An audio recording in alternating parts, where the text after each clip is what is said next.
Hello guys, आज के स्पिता पहचान क्लासेस में यूजीसी नेट जेआरएफ जून 2025 के सीरीज में मैं लेकर आई हूँ। आपका जो सफ़र स्टार्ट हो चुका है उसमें से टीचिंग एप्टीट्यूड जो डे 1 हम कंप्लीट कर चुके थे। डे 1 में जो उसका सिलेबस था, फुल सिलेबस, डे 1 में हमने इसका जो 6 सिलेबस का जो टॉपिक था, कंटेंट था, उसमें से हमने 3 देख लिया था। आज के इस वीडियो में हम डे 2 में देखेंगे teaching aptitude day 2, characteristic of learners, शिक्षार्थियों यानी अध्येताओं की विशेषताएं, इवोल्यूशन ऑफ टीचिंग सिस्टम, शिक्षण प्रणाली का मूल्यांकन, और टीचिंग एड्स, शिक्षण सामग्री, और एमसीक्यू, मल्टीपल चॉइस क्वेश्चंस। ठीक है, तो चलिए हम स्टार्ट करते हैं। सर्वप्रथम आपको ढेर सारी शुभकामनाएं और बेस्ट ऑफ लक कि आप अपने एग्ज़ाम की तैयारी पूरे जोश खरोश के साथ करें और सफलता प्राप्त करें। तो चलिए स्टार्ट करते हैं हम। कैरेक्टरिस्टिक्स ऑफ लर्नर्स, शिक्षार्थी अध्येता की विशेषताएं। तो उसे कैसा होना चाहिए? आपको ये जो मैं पॉइंट्स बता रही हूँ, यह आपको जब आपको प्रश्न पूछा जाएगा तो आपको इसमें यह सहायक होगा। मैं मेन फोकस बता रही हूँ और मैंने आपको स्टार्टिंग के वीडियो में जो बताया है, जो मैंने खुलासा किया था, रिवील जो मैंने बताया था आपको कि किस तरह से आपको पढ़ना है। तो आप थ्योरी पहले आप बुक के माध्यम से पहले पढ़ लिया करिए। आप जैसे जैसे तैयारी करेंगे, जैसे आप यूनिट 1 का पेपर 1 कर रहे हैं, मैंने आपको बताया है कि कैसे कैसे ख़त्म करना है। नहीं, एक फिर एक पेपर 2, फिर यूनिट 1 का पेपर यूनिट 2, उसका फिर पेपर 2 का यूनिट 2। तो ऐसे करने से आपकी तैयारी एकदम जोर शोर से होगी और सही वे में होगी। तो उसी में से ये जो मेरा वीडियो है उसमें मैं जो आपको मेन फोकस बता रही हूँ। नहीं तो आपको बुक की पढ़ाई छोड़नी नहीं है।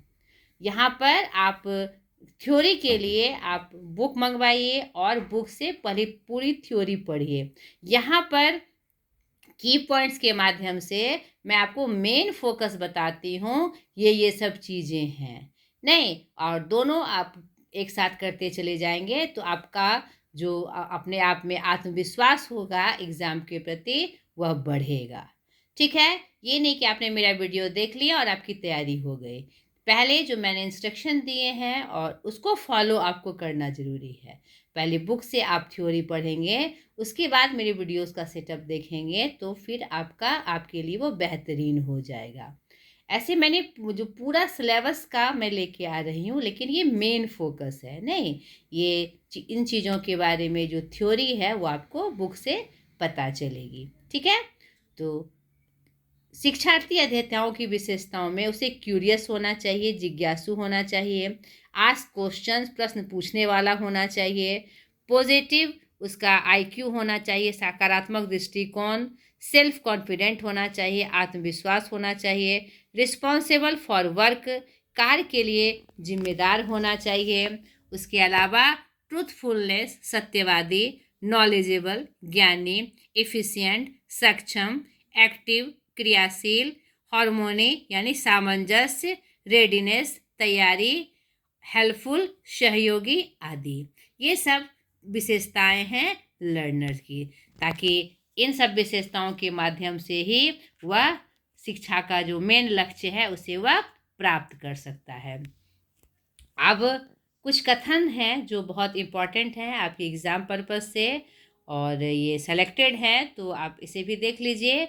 महात्मा गांधी के शब्दों में, शिक्षा से मेरा अभिप्राय उन सर्वश्रेष्ठ गुणों का प्रदर्शन है जो मनुष्य के शरीर, मस्तिष्क एवं आत्मा में विद्यमान है।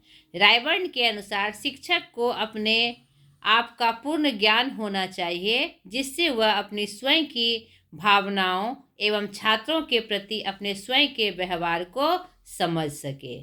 एडम्स के अनुसार जॉन को लैटिन पढ़ाने के लिए शिक्षक को जॉन की तरह लैटिन का ज्ञान भली भांति होना चाहिए। यहाँ पर जॉन को समझना मनोविज्ञान है, तथा लैटिन को समझना विषय वस्तु है। ठीक है। शिक्षार्थी को शिक्षा को सफल बनाने के लिए निम्नलिखित कारकों का भी महत्वपूर्ण योगदान है। जैसे देखिए, वंशानुक्रमण, हेरिडिटी, जिसमें उसके बुद्धित्व का विकास होता है। दूसरा है पर्यावरण। पर्यावरण में क्या? प्रकृति, घर परिवार एवं पड़ोस या समाज का वातावरण। तीसरा है समय। कौन सा समय? शैशवावस्था, बाल्यावस्था, किशोरावस्था एवं प्रौढ़ावस्था। ठीक है। तो यहाँ पर मैं एक और हिंट आपको करना चाहूँगी कि आप जो लर्नर्स होते हैं उसकी जो अवस्था होती है, शैशवावस्था, बाल्यावस्था, किशोरावस्था एवं प्रौढ़ावस्था, इसे आप ज़रूर पढ़ लीजिएगा। इसकी थ्योरी आप निश्चित रूप से पढ़ लीजिएगा कि हर समय में, अवस्था में उसकी क्या स्थिति होती है, लर्नर का क्या गुण होता है, नहीं, और क्या स्थिति होती है, और वह क्या करता है। इन चारों अवस्थाओं को आप जरूर, इसकी थ्योरी आप पढ़ लीजिएगा। ठीक है, किताब के माध्यम से। अब आगे का मेरा फोकस है एम्स ऑफ एजुकेशन, शिक्षा के उद्देश्य। नहीं, हमने ऑब्जेक्टिव्स के रूप में टीचिंग का उद्देश्य देखा था, और ये शिक्षा का उद्देश्य जो क्या करता है वो भी हम देख ले। शारीरिक विकास करता है, चारित्रिक विकास, सांस्कृतिक विकास, आध्यात्मिक विकास, समरसता का विकास, सर्वांगीण विकास, नागरिकता का विकास और अनुकूलन का विकास। ये बात भी आपको याद रखनी है। अब मेन फोकस है शिक्षा के उद्देश्यों के निर्माण के आधार। ठीक है। शिक्षा के उद्देश्यों के निर्माण के आपके 4 आधार प्रमुख रूप से यहाँ पे विवृत है। ठीक है। पहला, आदर्शवादी आधार, जिसके समर्थक फ्रोवेल, कांट, प्लेटो, स्वामी दयानंद, विवेकानंद एवं श्री अरविंदो जी हैं। ठीक है। दूसरा है आध्यात्मिकवादी आधार, जिसके जॉन डेवियो, क्लिफ्ट्रिक आदि मेन समर्थक हैं। मैं नाम लिखना भूल गई। यथार्थवादी आधार जो है उसमें से जो मेन समर्थक हैं वह हमारे टैगोर हैं, रूसो जी हैं, हर्बर्ट जी हैं। ठीक है, स्पेंसर जी हैं। ये बात आपको याद रखनी है। और व्यवहारवादी में भी आपका व्यवहार से भी संबंधित जॉन डेवियो, क्लिफ्ट्रिक वगैरह शिक्षार्थी आते हैं। तो 4 आधार है हमारे शिक्षा के उद्देश्यों को पूरा करने का। तो ये बात आपको याद रखनी है। नेक्स्ट है शिक्षा के उद्देश्यों का वर्गीकरण।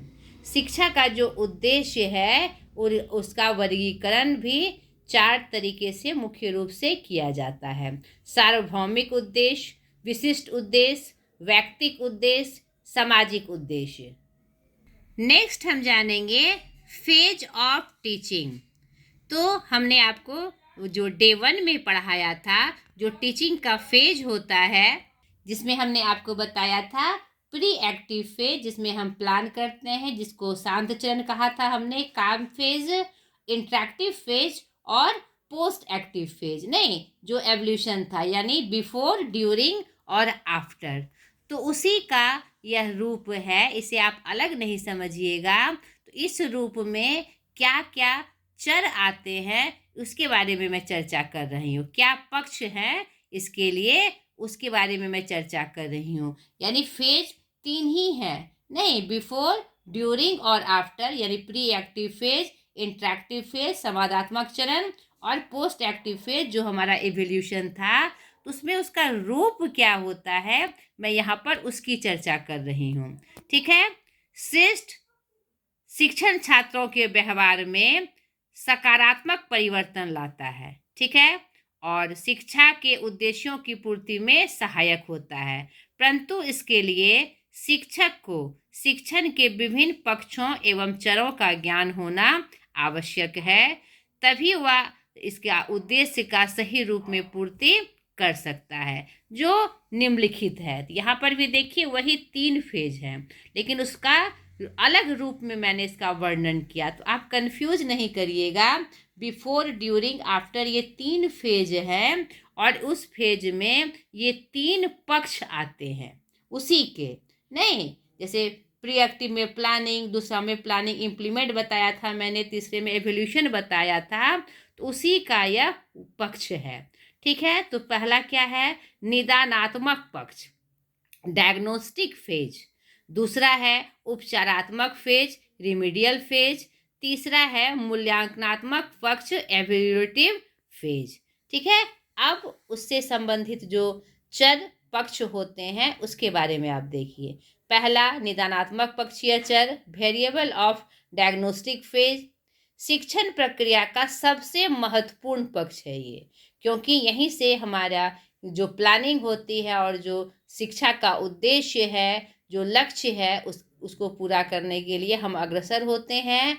और यहाँ पर एक चैलेंजिंग रोल हमारे सामने आता है कि कैसे हम अपने लक्ष्य को पूरा करें, और हम उसका डायग्नोसिस करते हैं। नहीं, तो डायग्नोसिस फेज का जो महत्वपूर्ण पक्ष है उसमें से है शिक्षण की समस्या का विश्लेषण, एनालिसिस ऑफ टीचिंग प्रॉब्लम, छात्रों के पूर्व व्यवहार का निर्धारण, determining the entering behaviour of student.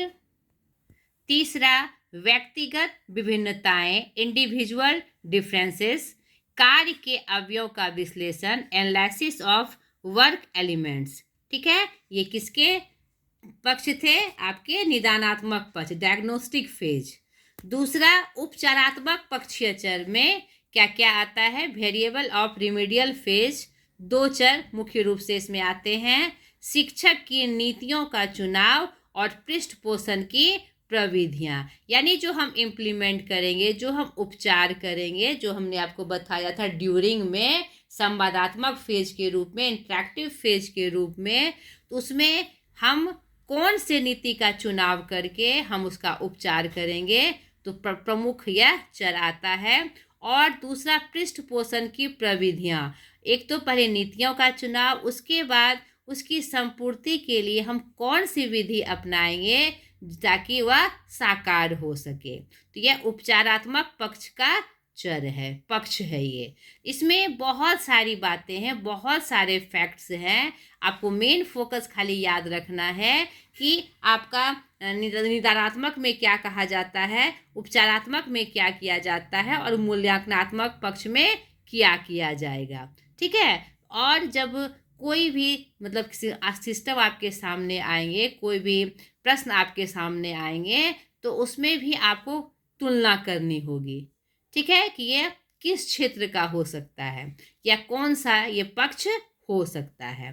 ठीक है, इसमें गेट्स के अनुसार व्यवहारों में परिवर्तन लाना ही सीखना है। उपचारात्मक पक्ष इसी व्यवहारिक परिवर्तन पर बल देता है। यह बहुत इंपॉर्टेंट है, गेट्स के द्वारा यह कहा गया बात। Learners is the modification of behaviour through experience and training, ये बात आपको याद रखनी है। इसके लिए शिक्षक को क्रियात्मक अनुसंधान का सहारा लेते हुए छात्रों के स्तर के अनुरूप शिक्षण विद्या को अपनाना चाहिए। यानी यहाँ पर क्रियात्मक अनुसंधान, आप जब हम रिसर्च का क्लास में लूँगी तो आपको अच्छे से समझाऊंगी।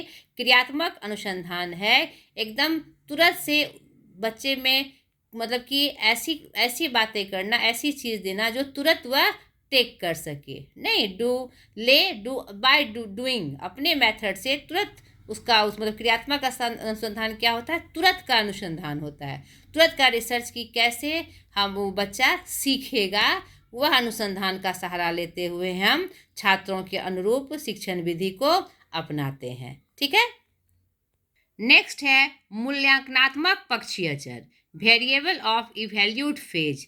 इस पक्ष के मुख्यतः दो निम्नलिखित चर हैं, मानदंड परीक्षण तैयार करना, कंस्ट्रक्शन ऑफ क्राइटेरियन टेस्ट। ठीक है, क्राइटेरियन टेस्ट, और बालकों के व्यवहार परिवर्तन का मूल्यांकन। यह भी आपका बहुत इम्पॉर्टेंट चर है। पहले मानदंड तैयार करना कि किस माध्यम से हम उसका एवोल्यूशन करेंगे, नहीं वह किस स्थिति में है, नहीं किस तरह से उसको सही डिसीजन मिल पाएगा, तो उसका मानदंड हमें तैयार करना होता है। और बालकों के व्यवहार परिवर्तन का मूल्यांकन, यानी हमने जो प्लान किया था, हमने जो इम्प्लीमेंट किया था अपने शिक्षण टेक्निक्स का, तो वह कहाँ तक हम उसके व्यवहार में परिवर्तन ला पाए या हमने उसे कहाँ तक सिखाया, इसका मूल्यांकन। ठीक है। नेक्स्ट है शिक्षण प्रणालियाँ एवं प्रविधियाँ। ठीक है। Devices and technique of teaching.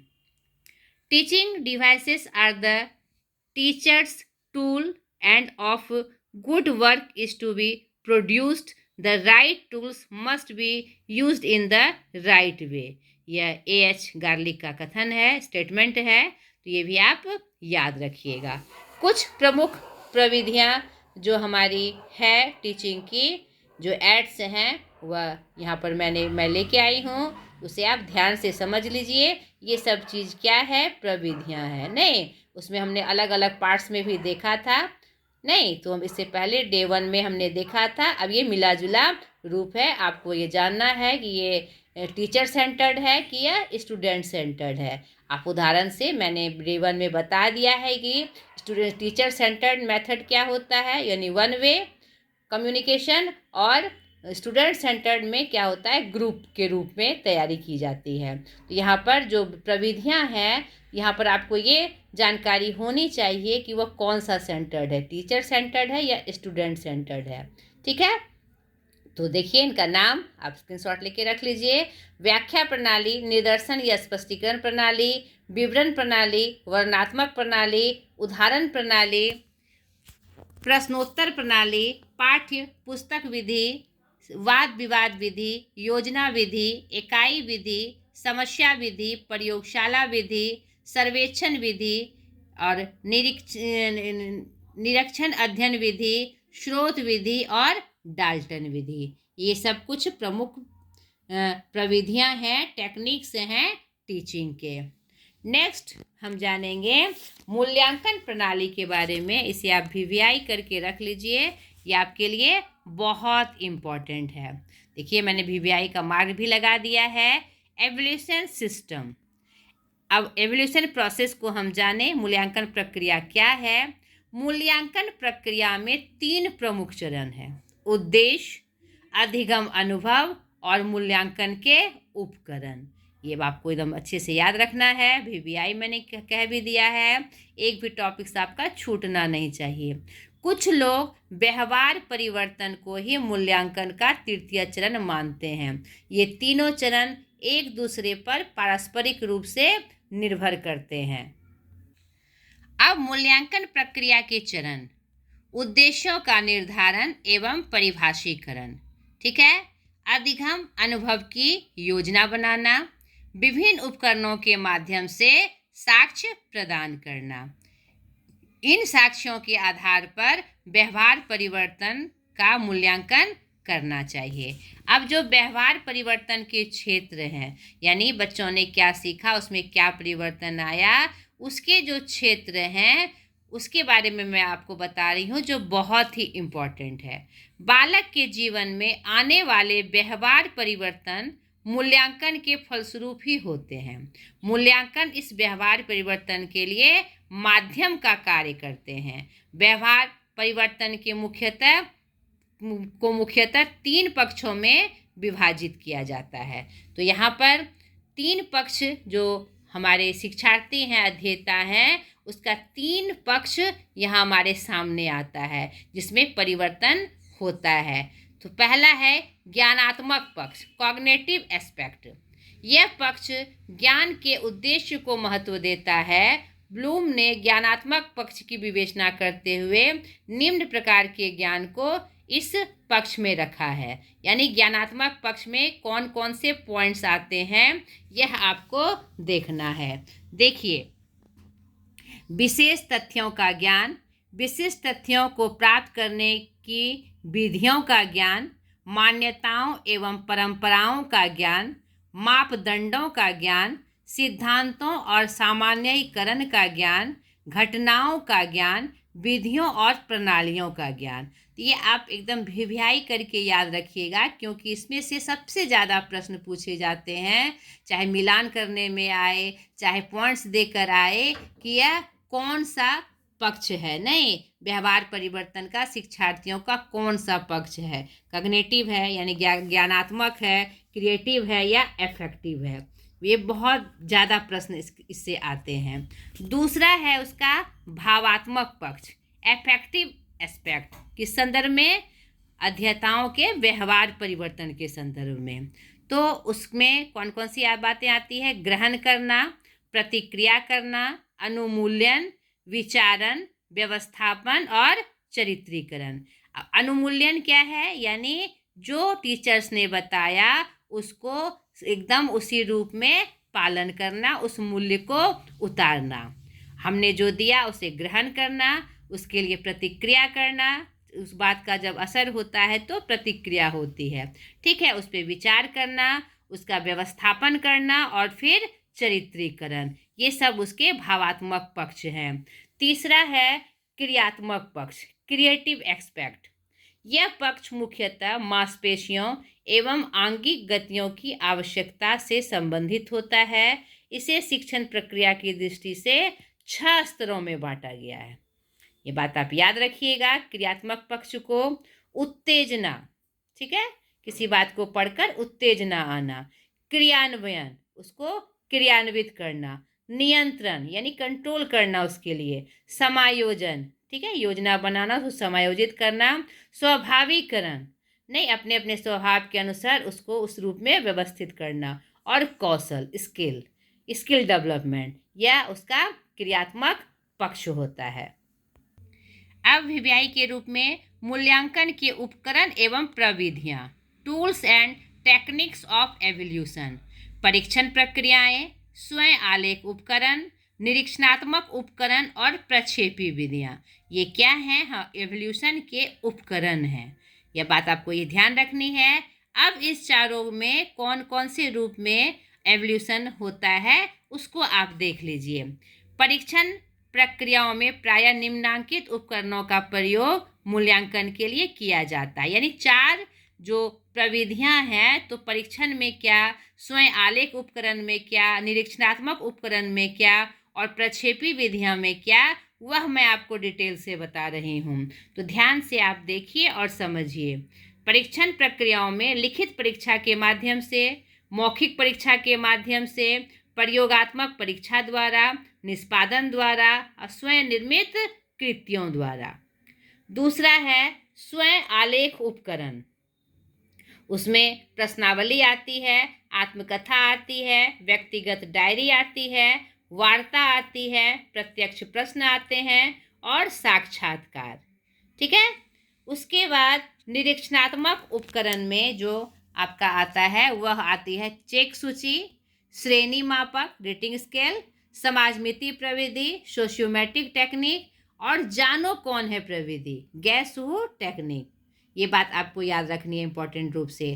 चौथा प्रक्षेपी विधियां में रोसा परीक्षण, ठीक है।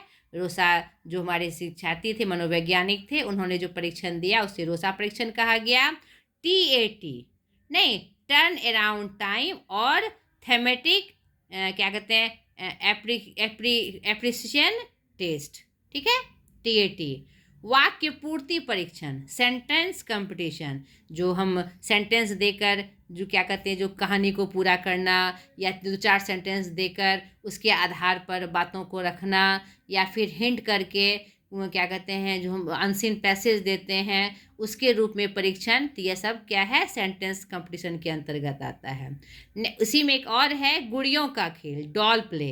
आजकल डॉल प्ले के माध्यम से भी एवोल्यूशन किया जाता है और वह किसके अंतर्गत आती है, प्रक्षेपी विधियों के अंतर्गत यह आती है, ठीक है। अब जाने एवोल्यूशन क्या है। नहीं, मन में आ रहा है कि एवोल्यूशन क्या है, ऐसे हम जानते हैं नॉर्मल तरीके से कि एवोल्यूशन क्या है, मूल्यांकन, किसी भी चीज़ों का अंकन करना, उसके मूल्यों का अंकन करना। नहीं, तो यहाँ पर 3 रूप में यह हमारे सामने आता है। एक मेजरमेंट, मापन, असेसमेंट, आकलन और बाद में फिर लास्ट में मूल्यांकन। यह एवोल्यूशन के 3 रूप हो गए। मेजरमेंट, इसमें मापन के माध्यम से बच्चों का मापन करते हैं। मार्क्स में बच्चों को परफॉर्मेंस निकालते हैं, जैसे राम 70, 100 में 70, राधा 100 में 60। यह हमारा क्या होता है? मेजरमेंट होता है। तीनों का जो अंतर है वह स्पष्ट हो रहा है। और उसके बाद पहले मेजरमेंट होता है, फिर असेसमेंट होता है, तब एवोल्यूशन होता है। नहीं, इसी का यह सूक्ष्म अंतर है, इसी की यह प्रक्रिया है। ठीक है।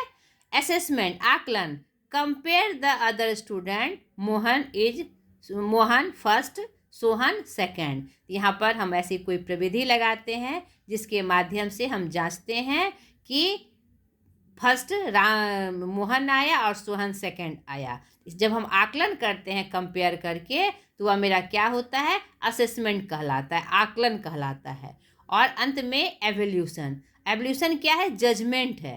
अर्थात मेजरमेंट और असेसमेंट के बाद हम जज करते हैं कि बच्चे कहाँ तक सफल हैं। इसी को क्या कहा जाता है? मूल्यांकन कहा जाता है। यानी मूल्यांकन की प्रक्रिया में सर्वप्रथम मेजरमेंट होता है और उसके बाद असेसमेंट होता है, यानी पहले राम राधा ने इतना लाया, दूसरे बार में कौन उसमें से बेस्ट है, फिर तीसरा मूल्यांकन की बच्चे ने कहाँ तक सीखा। ठीक है। अब और एक महत्वपूर्ण बात, मूल्यांकन के प्रकार, टाइप्स ऑफ इवोल्यूशन। ठीक है, यानी यहाँ पर हमने छोड़ दिया है इवोल्यूशन का पहले क्लासिफिकेशन हम देख लिए। ये थोड़ा ध्यान से देखिएगा बेटा, अच्छे तरीके से मैं लेके आई हूँ और कॉपी में मैं लेके आई हूँ, क्योंकि मैंने आपको पहले शुरू में ही बताया कि मेरे पास सुविधाओं की कमी है, मेरे पास ई बोर्ड नहीं है, लेकिन मैं चाहती हूँ, मेरी दिली इच्छा है कि मेरे जो कंटेंट है आप तक पहुँचे। तो कॉपी ही सही, लेकिन मैं पूरा कंटेंट आपको सही रूप से निर्देशित करती चली जाऊँगी। तो आप ध्यान से इस बात को समझिए। मेरी कोशिश है कि मैंने ऐसा लिखा है कि आपको अच्छे से समझ में आए, आपके कंसर्न में आए। तो थोड़ा सा मुझे सपोर्ट करते हुए मेरे कंटेंट को ध्यान से देखिए। अब एवोल्यूशन जो है वो उसका क्लासिफिकेशन की वर्गीकरण है, यानी अलग अलग आधार पर अलग अलग उसके प्रकार हैं। ठीक है। तो यहाँ पर क्लासिफिकेशन के 3 आधार हैं, नेचर के बेस पर और इंस्ट्रक्शन के बेस पर और आपका रेफरेंस के बेस पर। यानी 3 तरह से वर्गीकृत किया जाता है एवोल्यूशन सिस्टम को। पहला नेचर, प्रकृति के आधार पर, दूसरा आपका निर्देश के आधार पर, और तीसरा संदर्भ यानी रेफरेंस के आधार पर। तो तीनों के आधार पर क्या कितने कितने प्रकार होते हैं वह आप ध्यान से देखिए।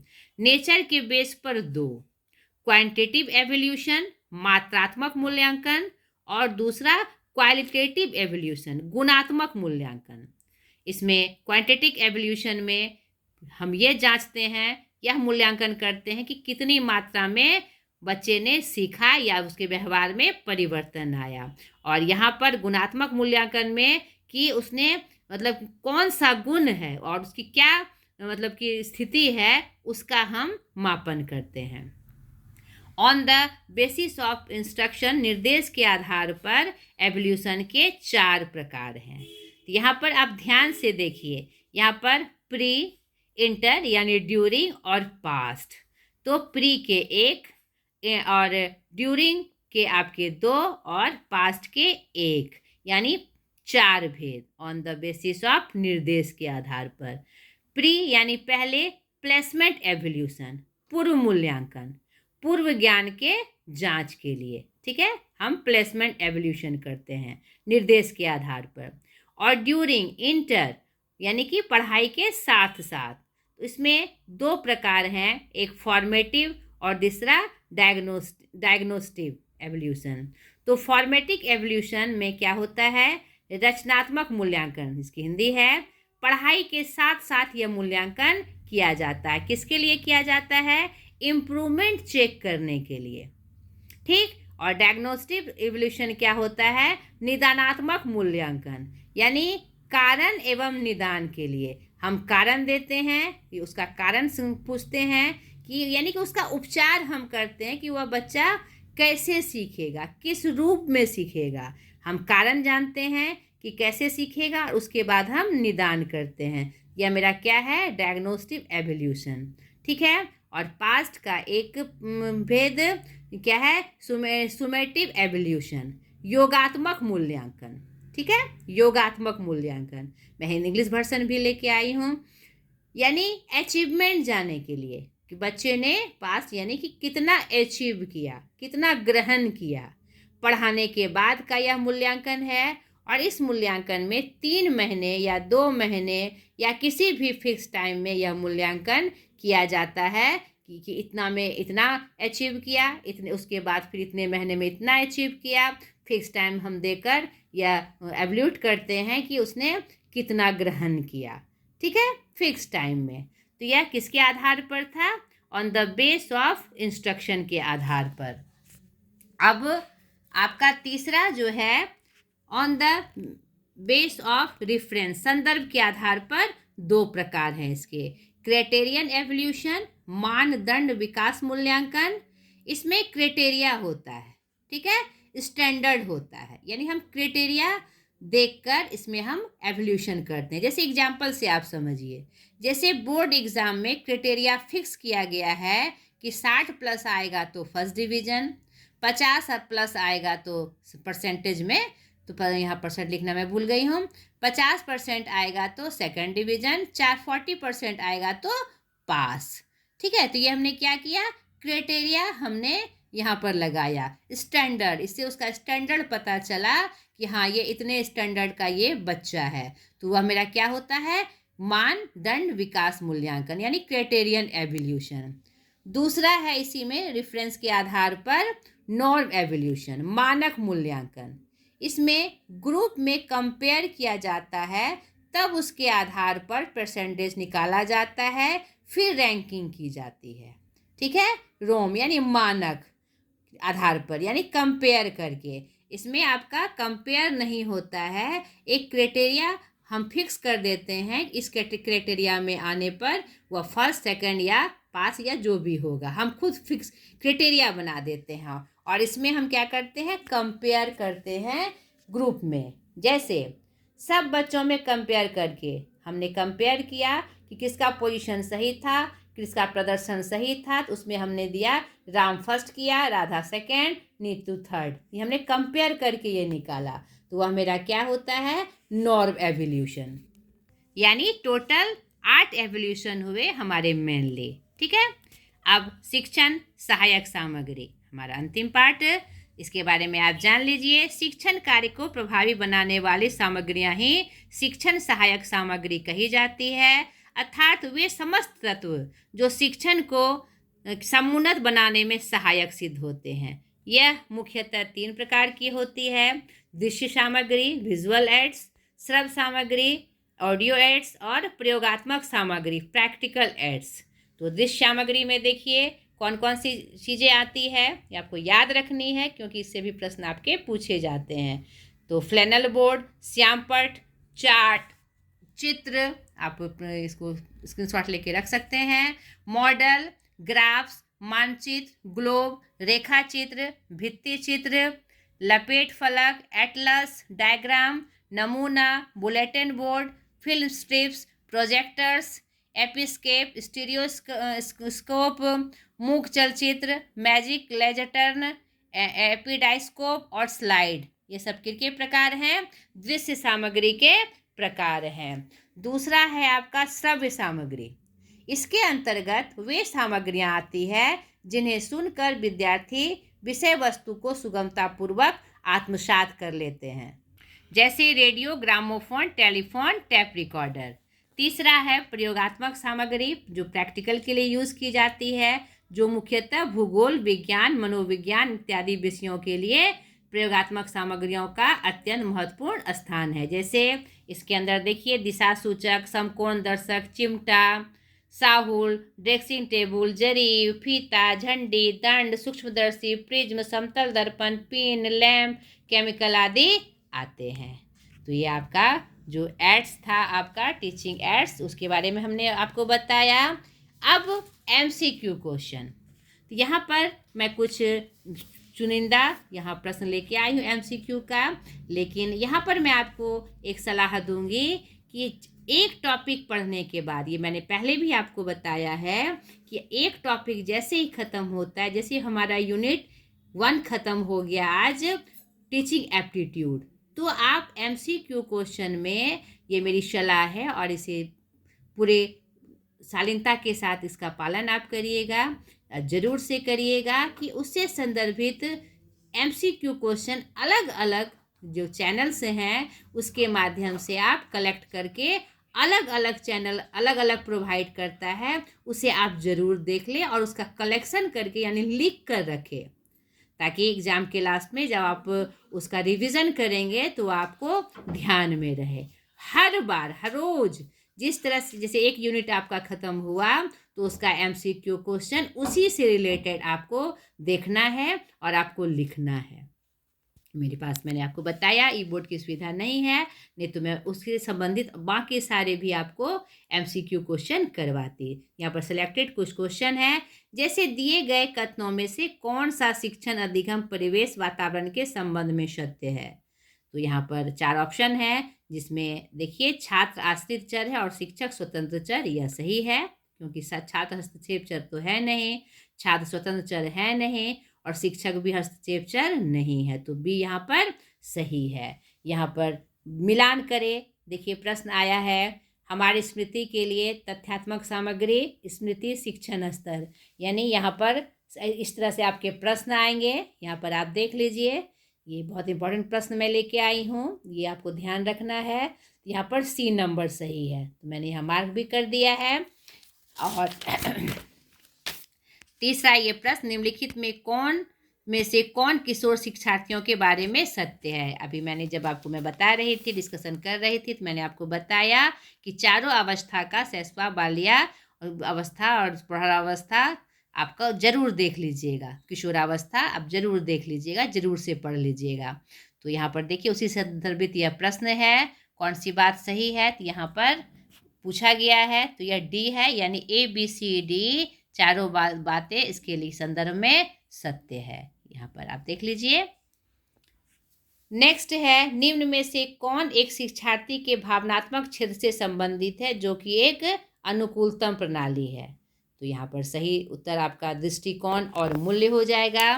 5वां प्रश्न, छात्रों को एक मजबूत आधार प्रदान करने के लिए शिक्षक व्याख्यान देने के लिए अपने स्वयं के द्वारा अनुदेशात्मक सामग्री विकसित करते हैं, यह क्या है।